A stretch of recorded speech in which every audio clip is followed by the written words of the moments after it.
જય જવાન જય કિસાન। અમારા વિસ્તારમાં રાધા નેસડાથી મોડેરા સુધી 765 હાઈ ટેન્શન લાઇન પાવર ગેટ કંપની નીકળે છે। એના અનુસંધાને યોગ્ય વળતર માટે અમે 10 દિવસ પહેલાં કલેક્ટર સાહેબશ્રીને આવેદનપત્ર આપ્યું હતું। સાહેબશ્રી અમને 10 દિવસમાં યોગ્ય વળતરનો જવાબ આપવાનું કીધું, પણ હજી સુધી અમને ખેડૂતોને યોગ્ય જવાબ મળેલો નથી।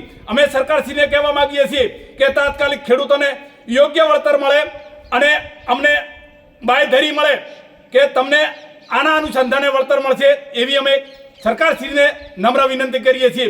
સાથે સાથે સરકારને કહેવા માંગીએ છીએ કે તાત્કાલિક અમને યોગ્ય જવાબ નહીં મળે તો આવતા સમયની અંદર થરાદ કલેક્ટર કચેરીએ ખેડૂતો ધરણા કરશે અને આ ઉગ્ર આંદોલન પણ બનશે। આની જવાબદારી સરકારશ્રીની રહેશે, કારણ કે અમારે ખેડૂતોને પૂરતું વળતર જોઈએ છે।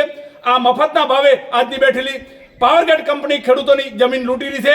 એના અનુસંધાને અમે સરકારશ્રીને કહેવા માંગીએ છીએ કે તાત્કાલિક ખેડૂતોને યોગ્ય વળતર મળે, એવી અમારી ખેડૂતોની માગણી છે। જય જવાન જય કિસાન।